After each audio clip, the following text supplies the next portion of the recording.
right, ready? Let's do this. Let's do this. Let's do this. Let's do this. See, it makes a difference the way you say it.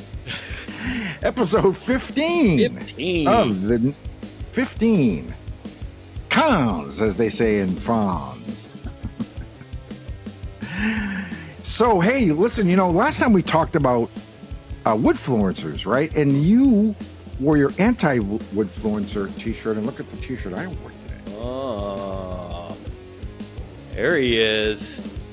There he is. There he is. Malcolm's in the house. Do you know Malcolm? Malcolm McCutcheon? I have had very limited interaction with him, but maybe once or twice. Yeah, he knows you. He's a good guy. And I met him, I knew him before, but I met him in person at Workbench Con, and he was wearing one of these, right? And I had forgotten. He's actually kind of a big thing on the Instagrams. And of course we talked about that last time. And I had forgotten that he was the one. Now, he doesn't claim to have invented this hashtag, but he was the one that kind of popularized it and kind of brought it to the forefront, right? And he would tag everything with Woodfluencer.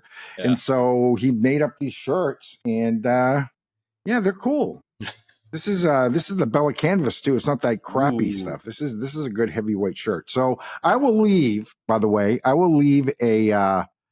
link so you can buy one of these. They're very reasonably priced, or you can hit up Malcolm on Instagram, Bossa Nova Woodworks. Bossa Nova Woodworks. So. You'll get a laugh. Thanks, Malcolm. Appreciate it. He's good for that. Oh yeah. He's very funny. You should follow him on Instagram. Yeah, he's very snarky too. I don't know. He's got an attitude problem. Don't we all? Don't we all? Yeah. Oh yeah, you bet. You bet your ass. Wait until we get into the show. You want to talk about an attitude problem? Okay. So we are giving away another $100 gift card from Katz-Moses Tools. Jonathan Katz-Moses is a big fan of the show. Can you believe that? I can't. Unbelievable. I still can't. Still can't believe it. I can't either, because I'm such a big fan of him. And this must be what it's like in Hollywood. You know what I mean? When like one person's a fan of another person and that person's a fan of that person, and you just get all fanned out. Yeah, right. Exactly. Yeah. Yeah, but Jonathan's a great guy. We love him. And we're going to be giving away another $100 of his money, because he's a very, very wealthy man. He's a very, very wealthy man. And we need to give away some of his money, because he just has too much. Yeah. I mean, he's giving it all away in payroll for guys emptying his dust collector's bins. So exactly, he's got it to spare. Yeah, I saw that story. That was pretty funny. But it's smart though, right? Yeah, just put it all in one big thing and empty it all at once. There you go. Yeah. So we're going to talk about the announcement that you made in the last episode and how you feel about it at this point, given the distance of time, about a month, and some changes that you've made to your YouTube channel. So it didn't go unnoticed. That will be interesting. I have questions. Okay. I have questions. Many, many questions. Hopefully I will have answers. We'll see. Yeah. All right. And we're going to talk about what's making us cranky right now. But first, your comments. Right. What do the people have to say? What do the people have to say? Five Duck Studio. Joseph Haynes. Jered, I hear the frustration in your voice, and time spent on thinking about YouTube is crazy. You're right about the being in a bad mood after a video doesn't do as well as you thought it should, and how that takes time away from your wife and kids. I'm trying really hard to give it a time and place, which you have to do, without it impacting my roles as a father and husband. I have thought about quitting at times, so I know the choice isn't easy. Yeah, and Joseph has really stepped up his game lately. His videos are doing incredibly well. That's a definite kick in the pants to keep going.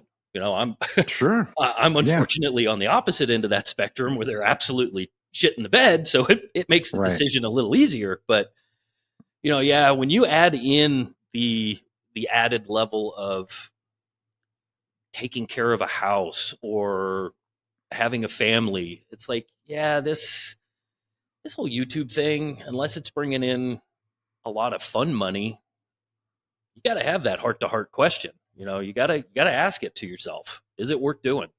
So Yep. I'm glad there's somebody else out there who can sympathize. Yeah.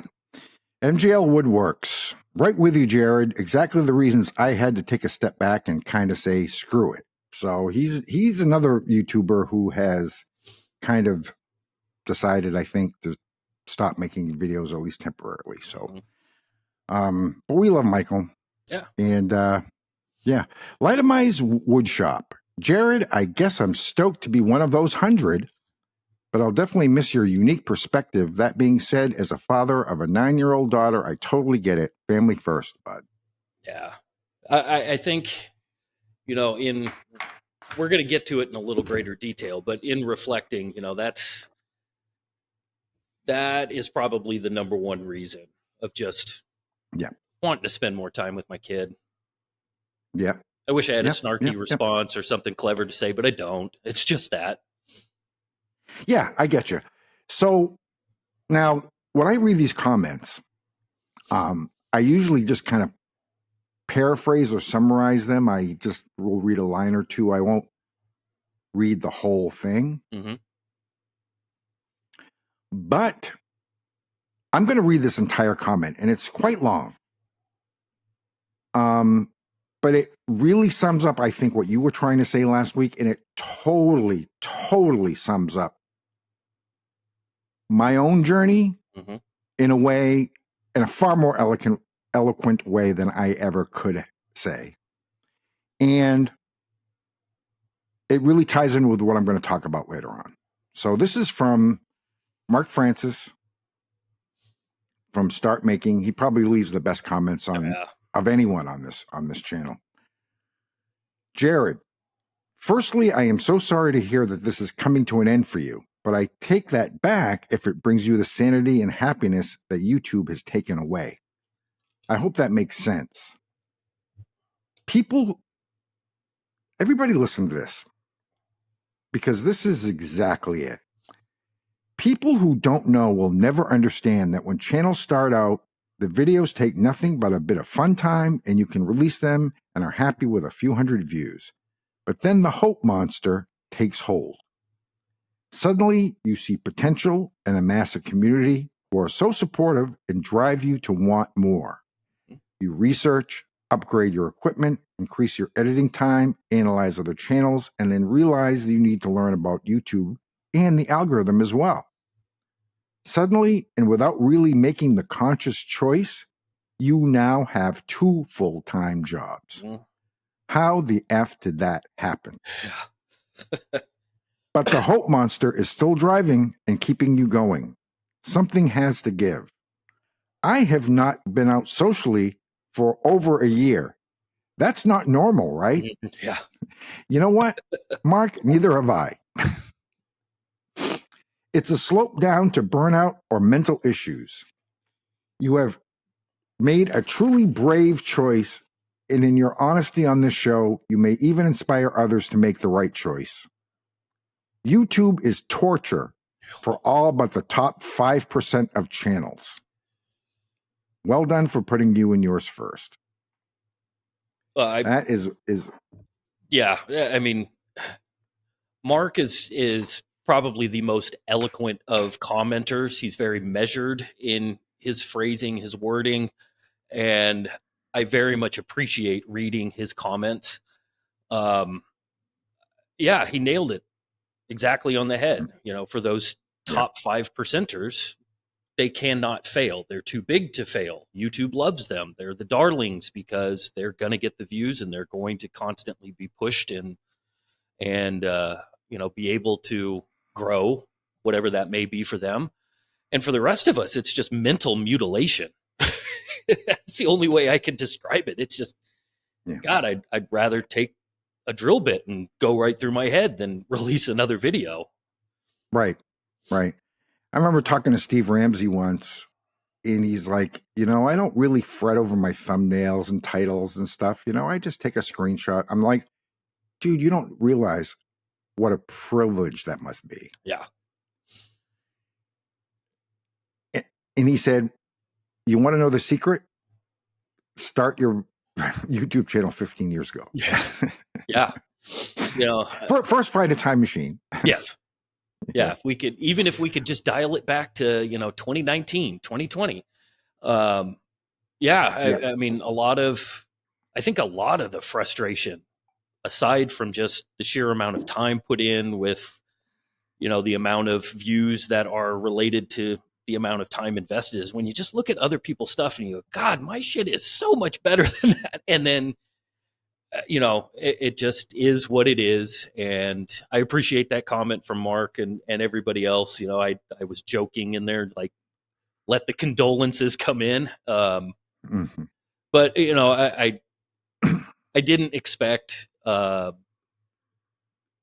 guess I didn't expect people to be in the same boat, and from people who are doing exponentially better than my channel is doing, but they still are feeling the pressure. So that was reassuring, I guess, to know that it isn't just me, and I'm not just being all pissy and wham, poor me, that people actually get it. So it was nice to hear. Yeah. So what's going on? Are you okay, Jered? I wake up last weekend and I'm looking for inland wooden resin because I get a subscriber notification. I'm like, can't find it. It keeps coming up Vulgar Woodworks. What? Well, I can't remember if I said that. I was going to rebrand the whole damn thing. That was my little. I think you just briefly mentioned it, but okay. Go ahead. Tell me what the idea was behind that, and taking out and you took down all your other videos. Mm-hmm. So if I'm going to quit, I'm going to quit. I'm taking everything down. So I put everything on private. It's not deleted. I didn't go that far. Right. Just for whatever stupid reason, in case there's that one little glimmer of hope in the back of my head, I can turn it all back on. But yeah, I turned everything off, and I think I made the decision that I was going to walk away a month or so before we did the previous episode. So maybe 2 months ago. So I farted around with the idea of seeing if I could trick my subscribers into watching. That was the sole reason for doing it, and it failed miserably. So I figured, if I was going to make the decision to quit, whatever I was going to produce at the very end was going to be a little more risque, a little more vulgar. And, even the teacher one, the cabinet thing that I just finished, I rewrote that script 6 times, I think 6 different times. And I mean, the first couple of iterations were pretty vulgar. That I just said, nah, I can't release that. That's way over the top. And I reworked it. And my wife had a heavy hand in a lot of the language because she's a teacher as well. And I just wanted to be to the point. I'm done talking about woodworking aside from this show. And I was going to have a message and a point, and rebranding everything was a gimmick. It was a trick to see if I could not only get whatever subscribers I had left to watch, but see if it actually did anything as far as YouTube was concerned. It didn't work, but I'm not going to change it back to inland wooden resin. So that was kind of the rationale behind it. Yeah. Okay, that makes sense. Hey man, let's give away some of Jonathan's money. Are you ready? Let's do it. I got them. I checked again right before we started the episode. We have 26 patrons, not counting 26. Not counting you and I. So 28 total. And we're all in here in my nasty shop hat. So Are we ready? We are ready. All right, here we go. Let's go right there.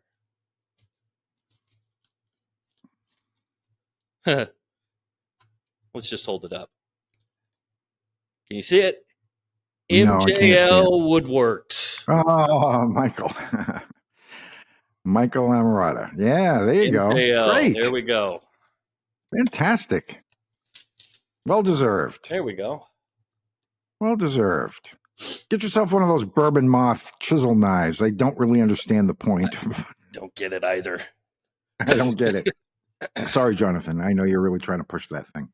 But That might it's a eat up your chisel. whole $100. I don't know. Yeah, I don't know. It's a chisel that folds up like a knife. I don't know. It's kind of cool. I guess it's a little conversation piece.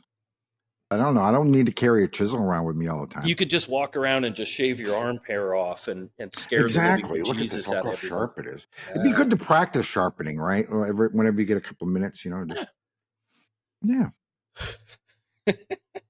Or you can buy something else. They don't just sell cam stuff. I mean, they sell other things. They sell sandpaper and Glue. supplies and glue. Stock up on the essentials. Stuff you're going to buy. Yeah. Yeah. So let's talk about what's making us cranky right now. What do you think? Everybody's favorite part of the show, right? Everybody's favorite part of the show. All right. Jered, are you ready for the line? I think I am. Jered, what is making you cranky right now? Okay. All right. So I'm not quitting again. I've already done that. So we can't do that again. No bomb will be dropped from me.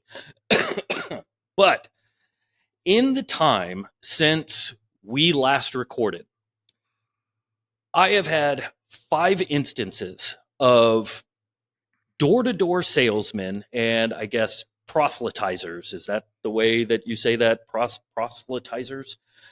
Come up my driveway. So being a garage-based woodworker in the summer heat and with the way that everything in my shop is laid out, I have to have my garage door open, in feed and out feed for the slider, right? Well, my house faces southwest. So in the afternoon, I get shadows coming in and I can see things coming up behind me, if that makes any sense. Mm-hmm. In the last month, like I said, I've had 5 instances. And all 5 times, I have absolutely lost my mind. I'm yelling at people. In one instance, because I have a slider, I know how to cause kickback. So if I'm making a little crosscut, I might cut it just a tiny bit shy to get it to jam into that throat plate and fly backwards. One guy came up on like one of those Segway scooter things. Oh my God. And his shadow. If you're gonna be a door-to-door salesman, at least walk. His shadow came up so quickly that it scared the living shit out of me. I mean, I'm at my saw running material through, and even though I live in an urban area, I guess we still get moose, we get bear, we get deer, turkeys, all that kind of stuff. I'm feeding stuff through my saw, and here comes this shadow rushing up behind me, and luckily enough, I have a bump stop on my saw, so I can hit that bump stop and shut it down. But in that particular case, I lost my fucking mind. I turned around. I was screaming at that guy. I wanted like badge number. I'm looking at his shirt. Get the hell off of my property. I was so pissed. And I don't know if this is just like part of where I live or if this is a thing, but when the weather turns up here, it is almost a daily basis that I've got people walking the neighborhoods trying to hawk me whatever they're hawking. And God, it just pisses me off when I am working. It's so bad. It's so bad. So before I got air conditioning in here, I used to work with my doors open too. Because I mean, this is Texas, man. Yeah. We're 100 degrees for 2 months, 3 months in a row. Constantly. it got to the point, and again, this is Texas, so this makes sense. It got to the point where I started carrying a 45 on my hip. And when someone would walk up behind me, I would put my hand on it and I'd turn around. And they would go like, I'd go like, don't scare somebody, packing a 45. I said, this is Texas. You don't know who's got what. No. I mean, and they usually would back right up. But we've all seen the videos of kickback gone wrong or something binding in a table saw, and all of a sudden you have got a problem on your hand, and we know how fast it can happen. And I swear to God, all 5 times I'm working right here at my saw, and I'm just, what in your right mind makes you think that that is a good place to stand to interrupt a guy that's got a blade spinning at 4,000 or 5,000 RPM and is pushing like, I just do not get it. And it has pissed me off so much that I am now doing a lot of work late in the day or early in the morning to try and avoid it, and then keeping that door down during the day and just sweating my ass off in my shop because I don't have a Mr. Cool. But the people in the house know. The people in the house know. If you hear any power tools, do not knock. Do not walk in the garage. Don't bother me unless the house is on fire. Yeah. That's it. Yeah. Yeah. And even if they don't hear anything, you got to knock first. Don't just walk in. Yeah. Because you don't know. I mean, I could be, holding a grinder or something, trying to change the battery and drop it. You don't know.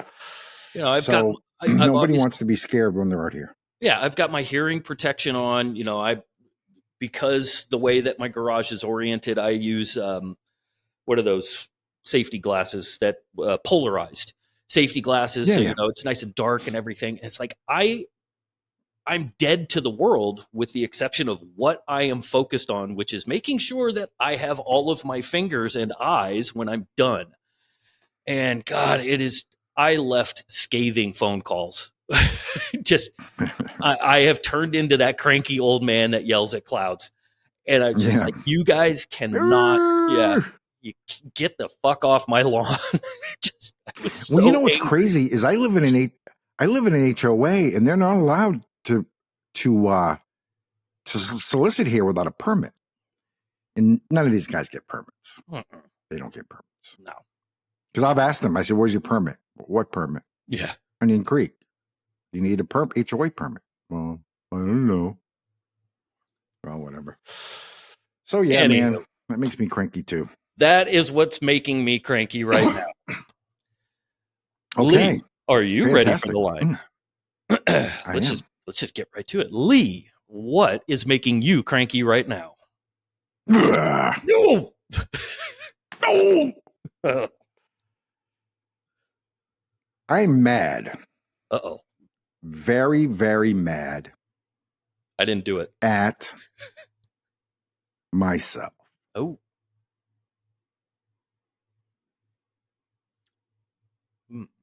This year, I had a goal of putting out 1 video per month. It's July. The end of July. Mm-hmm. I've put out 2 videos in 2024. So I'm on pace to put out 4 videos this year. Between the video I put out in July and the one before that, it was 3 months. And then between that one and the one I put out before that, it was 3 months. So it's about 3 months between videos. And that, I'm very, very, very disappointed in myself. That is what you call piss poor performance. So I have felt the need, I have been prompted to reevaluate and reprioritize everything that I'm doing. Because I'm at the point now that Mark talked about in that comment, and that's why I wanted to read the whole thing. Mm-hmm. That YouTube has become almost a full-time job.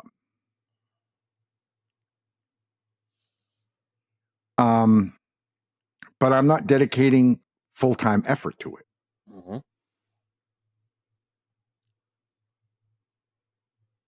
And the conclusion I have come to is that I just really need to laser focus at this point in this journey. So I sat down and did some rough calculations because I don't do this full time. I have about 40 hours a week. 40 hours a month to devote to YouTube, plus or minus, give or take. I mean, I work remote in my day job, so I can, you can take an hour here or there as long as you get your shit done. Mm-hmm. And now, when I say 40 hours a month, remember, I'm competing, and they'll try to say, well, it's not really competing. That's bullshit. Yeah. It's a competition against guys who are doing this full time and have 40 hours a week. So I'm already behind the 8 ball. Mm-hmm. Already. But as I was going to say, I'm spending a third to a half of those hours working on this podcast, which I love. Mm-hmm. I love the podcast. I love working with you.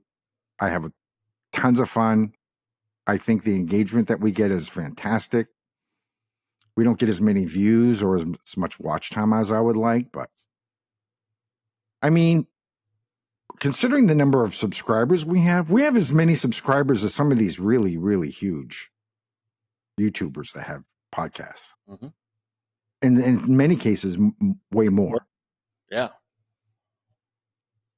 We have a lot of dedicated fans. But again, spending a third to a half of the available time on this podcast, it's not sustainable. No. And it's not just that, it's other things. I've really needed to cut back on things like going out to eat because that takes time. Watching TV, I don't watch any shows anymore. Mm-hmm. Watching, any free time that I have is dedicated to watching YouTube, talking to people about YouTube, making videos. That's what I've got to do. So because of that, I regret to inform our viewers that I will no longer be doing the show. And that is that. So we got to stop putting these bombs in the middle of the show. I know, we got to put them at the end so people watch all the way through. Cliffhanger. Oh, geez. Yeah. So,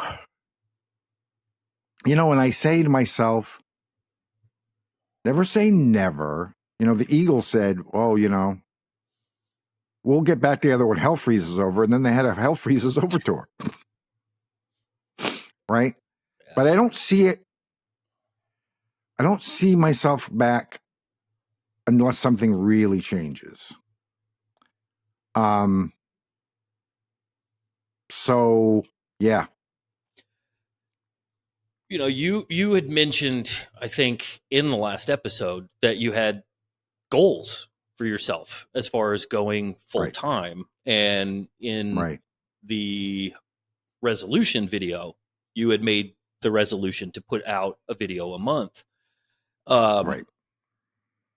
Obviously with your explanation of what's happened and all of the circumstances involved, could you explain for everybody else out there what going full time looks like for you?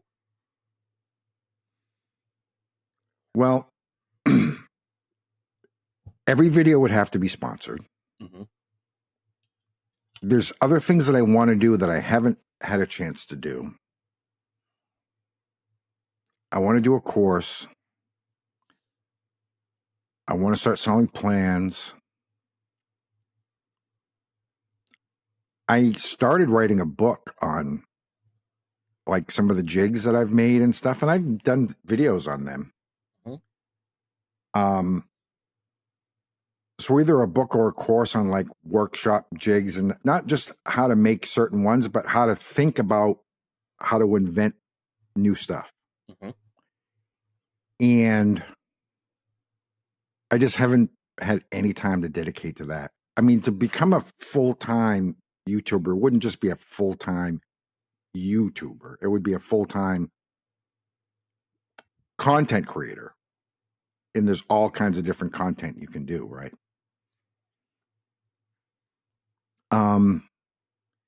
And at the way it's going now, it's just not going to happen. It can't happen. Yeah. So I need to be able to claw back some of that time, and I need to be able to claw back other time from other places. I need to really get that 40 hours up to 60 or 70 hours. And I need to start putting out a video every month. And I got to do that. I mean, I have a video coming out in August only because there's sponsorship pressure now. But even those goals have been really, really tough to hit. So, yeah. Yeah, I think the curse of having so many ideas and having so little time to even attempt, let alone actually do them, Right.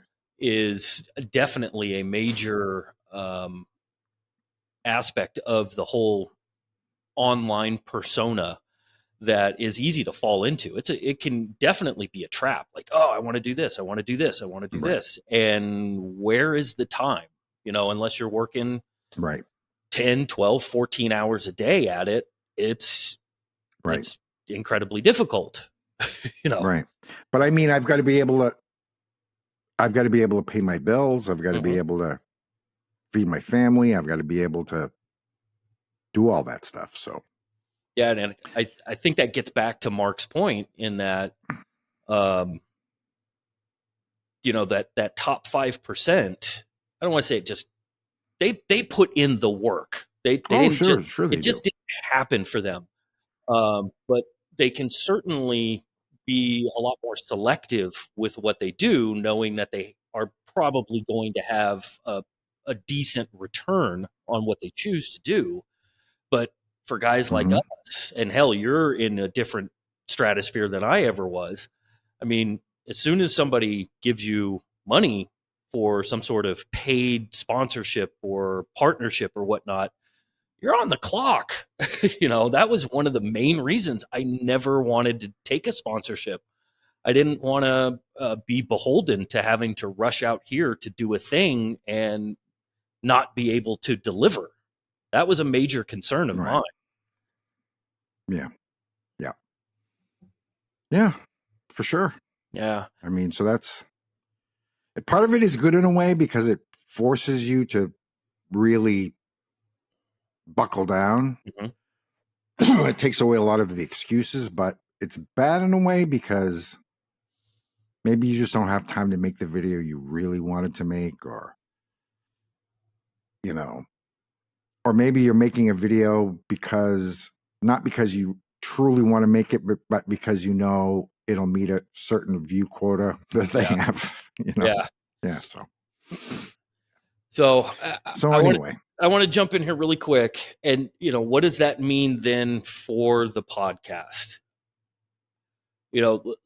We had discussions back and forth after I made my announcement that I was going to step away from YouTube, and you offered to throw me the reins, like this could become my thing, and I could attempt to find another co-host, because at the rate I'm going, nobody's going to want to listen to me just blabber for 35 minutes or 40 minutes. But I want to be fully transparent with the viewers and listeners out there that if I'm going to walk away, I'm going to walk away. So unless Lee and I have another conversation down the road where maybe things calm down on Lee's end and I feel comfortable, I haven't rooted out totally giving up on YouTube. I'm in conversations with my wife about doing something that is non-woodworking related. So if that was to come to fruition, technically I'm still on YouTube, and maybe we 6 months from now, 8 months from now, or whatever, we have a meeting of the minds and we say, yeah, maybe we do this every couple of months, maybe not a monthly installment, So, Sure. I don't want it to be, again, all doom and gloom, but, Right. the door could be open down the road. But for right now, just both of us have got stuff going on in our lives and we've got to make choices. Yeah.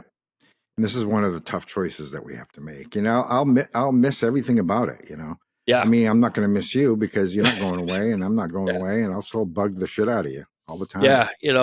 This, not to get all sentimental or anything, but I mean, this was really the one thing that I looked forward to YouTube wise every single month. I mean, right. Me too, really. Putting out a video was just stressful. This is alleviating that stress, getting that shit off of our chests. So yeah, there's going to be a little bit of a I don't know, depressed that's a dark word. I don't like that word, but there's going to be kind of a lull where it's like, well, shit, now what do I do? Yeah. So,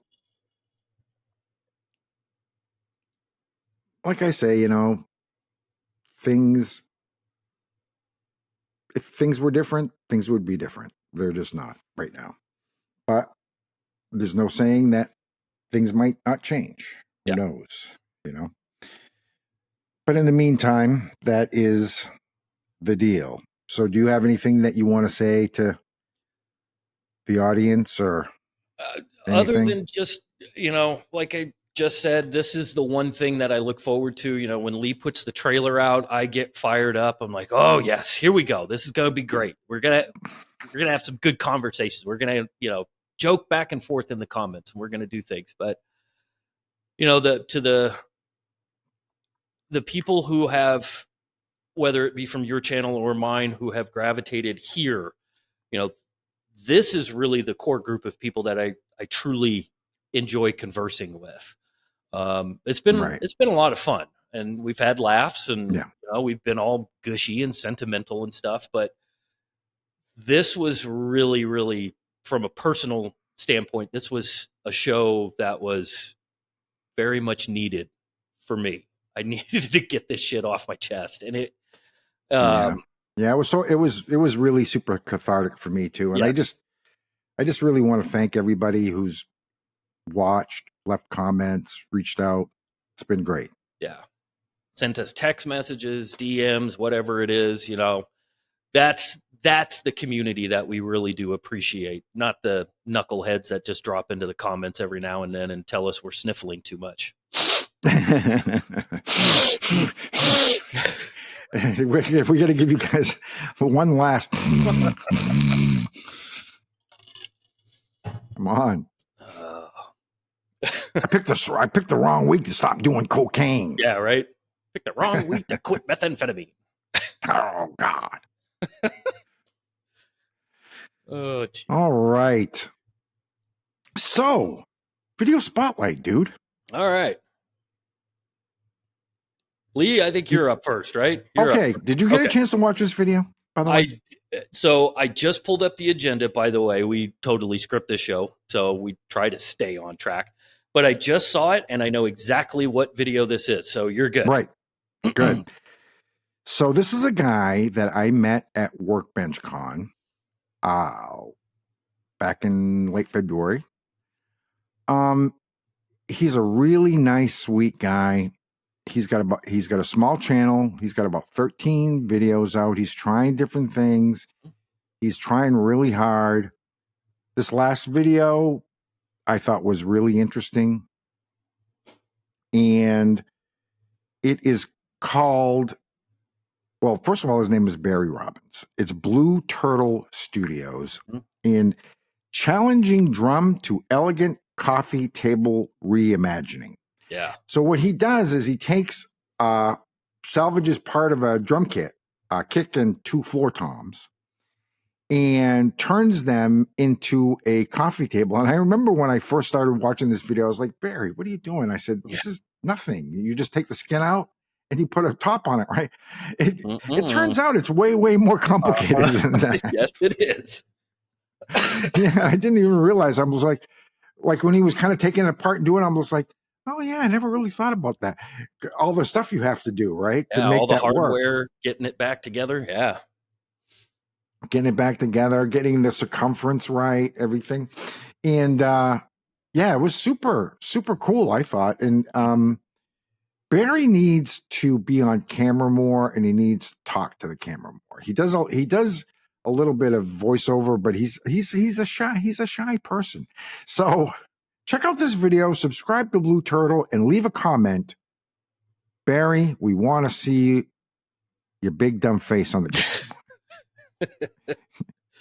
Yeah, like you I said, call him the white. Oh, go ahead. I was going to say I call him the white. I call him the white Papa Smurf. Yeah, I mean, like you said, you know, Barry's got what 13 videos, I believe. Yeah. So you know, you're getting in at the ground level where you can see those incremental changes in editing and narration and backing tracks and camera angles and all that kind of stuff. And by far, this is his best work as far as a YouTube video is concerned. And it's just a really cool way of upcycling, I guess is the term. Something that we probably all see just sitting for free on the side of the road and turning it into, I think that's where he got it. Yeah. Yeah. Turning it into something really, really cool. And I like that he kept all of the hardware. You know, he just didn't keep the shell, you know, whatever the original veneer was or anything. I mean, he kept the drums pretty much intact. And, you know, for a musician, that would be a totally, totally rad piece to have in a office. It would be so awesome. Like for a drummer or like a rock musician, you know, to have that. That would be so cool in their house. Yeah, exactly. Yeah. Yeah, I told him, I said, if you could find some, like, give it to like Tommy Lee or something and put that in your video. Yeah. So anyway, Jered. All right. I really want to talk. I really want to talk about your video because this one's a fun one. Okay, so my video recommendation comes from Hugh and Awe. YouTubers Fight Back. So Ben is the name of the gentleman in the video, and this is a marathon of a video. It's 45 minutes long, and there are 4 other YouTubers in there: Daner Made, The Aiden Project, Chris Franklin, and Rag and Bone. And they are all discussing the bullshit that we put up with as YouTubers. And like I said, it's 45 minutes. So there's bits and pieces of all of these content creators talking about various things, like the meaning of DIY, whatever the fuck that means, or, you know, tool trolls, or people that just absolutely lose their minds whenever you pull out a domino or whatever. And I have been a low-key enjoyer of Hugh and Aw's channel for a long time because he just has that quintessential, perfect, dry British humor. And it is comical because he does swear quite a bit, but he bleeps it out. And every so often he misses that bleep. But, you know, for those of us who are rational, for those of us who have a head on our shoulders and think critically and don't just have knee-jerk reactions to the shit that we see in YouTube videos, and can, you know, control our thumbs, have a little thumb discipline to not just type the first thing that comes to our fucking minds. This is a great video to just go, I get it. Like, this is a guy or gentleman who are just speaking what they understand, what they know, and reiterating to the audience that you guys have no clue of how hard it is to post a video and to deal with your bullshit. So again, the name of the video is YouTubers Fight Back. I think as of right now, it's maybe a week old or so. It's got 15,000 views or something like that. It's floating under the radar, but if you watch it, you got to watch it for all 45. You can't just click away 5 minutes into the thing, because it gets better and better and better. Okay. Lee's thoughts. Here we go. I am not in the habit. In fact, I don't think I've ever done it, of criticizing one of your picks. But yeah, I never really did figure out what the point was, except just to vent. Mm-hmm. And by venting, I mean basically shitting all over the audience. It kind of reminded me of like really famous Hollywood celebrities who complain about, oh, I hate it when people ask me for autographs, or I hate it when someone wants a selfie. Dude, this is the life you chose. This comes with the territory. Yeah. This comes with the territory. You're going to get haters. You're going to get dummies. You're going to get people who comment on the first 30 seconds of the video. Why didn't you do that? Oh, I did that in the next 30 seconds, but you didn't watch that long. I get that all the time. Mm-hmm. And I have a podcast, or I had a podcast where I could complain about that kind of shit. But to do it on your own channel, I don't know. The part, it really, I think there were some great points, but especially Dana Made. I'd never seen him before. It was hard to follow. It was kind of like a joke from a 5-year-old. You know, it starts in the middle. It kind of goes all over the place. You have to know when it's over. Mm-hmm. Yeah. There's no punchline.